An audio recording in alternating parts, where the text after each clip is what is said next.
এইটো এপেণ্ডিচিপ ভেকেঞ্চি আহিছে Indian oil corporation লিমিটেডৰ ফালৰ পৰা আহিছে চমুকে IOCL আৰু ইয়াতে আচলতে আপোনালোকে যদি চাই তেতিয়াহ'লে ভালেমানখিনি পোষ্ট মুকলি হৈছে 1770টা পোষ্ট আছে 1770টা আৰু এই পোষ্টকেইটাৰ বাবে আপোনালোকে অনলাইন যোগে আবেদন কৰিব লাগিব আৰু ইয়াৰ লাষ্ট ডেট হৈছে 2 জুনলৈকে আছে এটা ভালেমানখিনি পোষ্ট আছে ঠিক আছে আৰু ইয়াতে যদি চাই তেতিয়াহ'লে এই যোনটো অফিচিয়েল এডভাৰটাইজমেণ্ট হয় এইটো মই ডেছক্ৰিপশ্যনত দি দিম আপোনালোকে ডাউনলোড কৰি ধুনীয়াকৈ চাই ল'ব পাৰিব লগতে এই ভিডিঅ'টোত মই গোটেইখিনি কথা বুজাই দিম আপোনালোকে ভিডিঅ'টো সম্পূৰ্ণকৈ চাব আৰু ভিডিঅ'টো সকলোকে শ্বেয়াৰ কৰি দিব যাতে সকলোৱে আবেদন কৰি ল'ব পাৰে ইয়াতে কি পোষ্ট আছে ভিডিঅ'টো অলপ দীঘলীয়া হ'ব পাৰে কাৰণ গোটেইখিনি মই বুজাই দিম এইটো ভিডিঅ'তে এটা টেট এপেণ্ডিচিপ এটেণ্ডেণ্ট অপাৰেটৰ কেমিকেল প্লেণ্টৰ কাৰণে আছে কেমিকেলৰ কাৰণে আছে ইয়াতে বিচাৰিছে 3 বছৰ BSc কৰা হ'ব লাগিব ইয়াতে মেথছ ফিজিক্স কেমেষ্ট্ৰি অৰ ইণ্ডাষ্ট্ৰিয়েল কেমেষ্ট্ৰি এইকেইটা ছাবজেক্ট থাকিব লাগিব আৰু এই ট্ৰেইনিং পিৰিয়ডটো 12 মাহৰ কাৰণে ইয়াতে কেটেগৰী ৱাইজো ভেকেঞ্চিবিলাক দি থোৱা আছে আৰু লগতে ক'ত পাব গুৱাহাটী বৰাউনি গুজৰাট হালদিয়া মথুৰা ক'ত ডিগবৈ বঙাইগাঁও গোটেইখিনি দি থোৱা আছে ক'ত পাব আচলতে নেক্সট আছে ট্ৰেড এপেণ্ডিচিপ ফিটাৰৰ কাৰণে আছে ফিটাৰৰ কাৰণে 2 বছৰ আপোনালোকে ফিটাৰ ট্ৰেডৰ পৰা পাছ কৰা হ'লে আবেদন কৰিব পাৰিব ITI নেক্সট আছে বইলাৰ ডিচিপ্লিন মেকানিকেলৰ কাৰণে এইটো পোষ্টৰ বাবে 3 বছৰ BSc পাছ কৰা 3 years BSc কৰা হ'লে আবেদন কৰিব পাৰিব মেথছ ফিজিক্স কেমেষ্ট্ৰি অৰ ইণ্ডাষ্ট্ৰিয়েল কেমেষ্ট্ৰি এইকেইটা ছাবজেক্ট থাকিব লাগিব নেক্সট আছে টেকনিচিয়ান এপেণ্ডিচিপ ডিচিপ্লিন কেমিকেলৰ কাৰণে এই পোষ্টৰ বাবে কোৱালিফিকেশ্যন বিচাৰিছে 3 years diploma in chemical engineering petrochemical engineering chemical technology refinery and petrochemical engineering এই যিকোনো এটাৰ পৰা পাছ কৰা হ'লে আবেদন কৰিব পাৰিব নেক্সটটো আছে টেকনিচিয়ান এপেণ্ডিচিপ ডিচিপ্লিন মেকানিকেলৰ কাৰণে এই পোষ্টৰ কাৰণে 3 বছৰ ডিপ্ল'মা ইন মেকানিকেল ইঞ্জিনিয়াৰিং কৰা হ'লে আবেদন কৰিব পাৰিব নেক্সটটো আছে টেকনিচিয়ান এপেণ্ডিচিপ ডিচিপ্লিন ইলেক্ট্ৰিকেলৰ কাৰণে এটা 3 বছৰ 3 year diploma in electrical engineering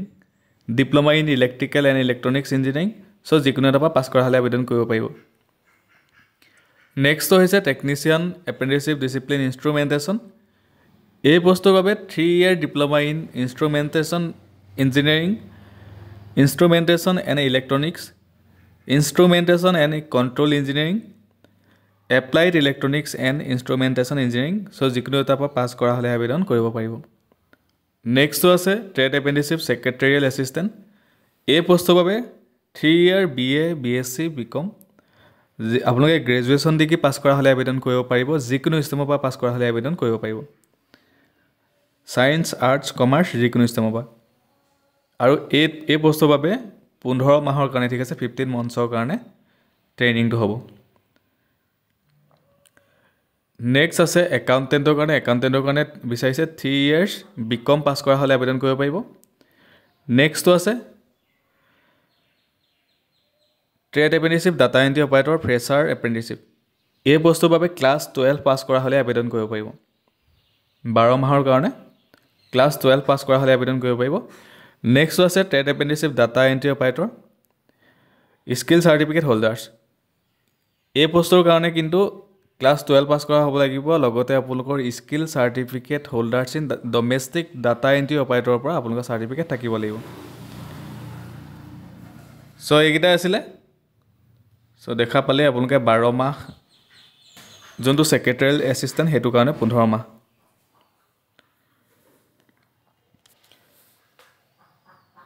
আৰু ইয়াতে বয়সটো দি থোৱা আছে আপোনালোকে এবাৰ চাই লওক কিমান এজলৈকে পাৰিব আবেদন কৰিব এজ লিমিটটো হৈছে 18 বছৰ বা 24 বছৰলৈকে আবেদন কৰিব পাৰিব যদি SC ST কেণ্ডিডেট হয় 5 বছৰ এক্সট্ৰাকে দিছে যদি OBC কেণ্ডিডেট হয় 3 বছৰ এক্সট্ৰাকে দিছে আৰু যদি আপোনালোকে কিবা সুধিবলগীয়া থাকে তেতিয়াহ'লে কমেণ্ট কৰিব এটা ডকুমেণ্ট ভেৰিফিকেশ্যন আপোনালোকে কি ডকুমেণ্ট দিব লাগিব গোটেইখিনি উল্লেখ কৰা আছে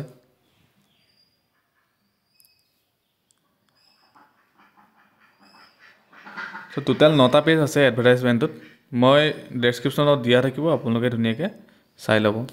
আৰু হাউ টু এপ্লাই আপোনালোকে কেনেকৈ আবেদন কৰিব iocl.com-ত গৈ আপোনালোকে আবেদন কৰিব পাৰিব